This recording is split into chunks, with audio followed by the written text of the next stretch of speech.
সিসিটিভির ফুটেজে দেখা যায় শুক্রবার দিবাগত রাত 1:15টার দিকে শরীয়তপুর সদর হাসপাতালের ইমার্জেন্সি অবজারভেশন ওয়ার্ড থেকে চিকিৎসককে মারতে মারতে বের করে আনছেন কয়েকজন।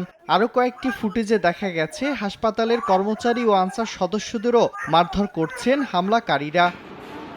মারধরে গুরুতর আহত হন মেডিকেল অফিসার নাসির ইসলাম। এছাড়াও আহত হন অফিস সহায়ক ইস্কান্দার শেখ সহ 5 আনসার সদস্য।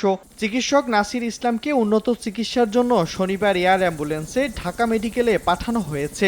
গ্লাসগুলো সেগুলো ভেঙে সারের টেনে হেসড়ে বের করে তার সারের উপযুক্ত পরিমাণ তারে টর্চারিং করে এবং মারে। মেডিকেল বোর্ড করে তার রাত থেকে ট্রিটমেন্ট আমরা শুরু করেছি। পেশেন্টের অবস্থা স্টেবল করে আমরা এয়ার অ্যাম্বুলেন্সে এখন ঢাকায় পাঠানোর উন্নত চিকিৎসার জন্য ঢাকায় পাঠাচ্ছে। হাসপাতাল সূত্রে জানা গেছে, পৌরসভার উত্তর বিলাসখান এলাকার লালমিয়া কাজী হৃদরোগে আক্রান্ত হয়ে হাসপাতালে ভর্তি হন। পরে চিকিৎসাধীন অবস্থায় তাকে মৃত ঘোষণা করা হয়। এরপর চিকিৎসার অবহেলার অভিযোগ তুলে তার স্বজনসহ 30 থেকে 40 জন চিকিৎসক নাসির ইসলামকে মারধর করেন।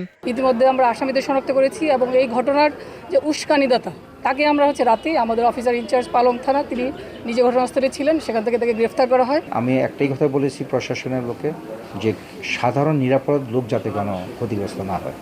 যেহেতু আপনাদের এখানে ভিডিও ফুটেজ আছে, সেই ভিডিও ফুটেজ থেকে যারা এটার সাথে সম্পৃক্ত অবশ্যই তাদেরকে আইনের আওতায় আনেন। এ ঘটনায় সোলাইমান কাজী ও জসিমউদ্দিন নামে 2 জনকে আটক করেছে পুলিশ। সময় সংবাদ, শরীয়তপুর।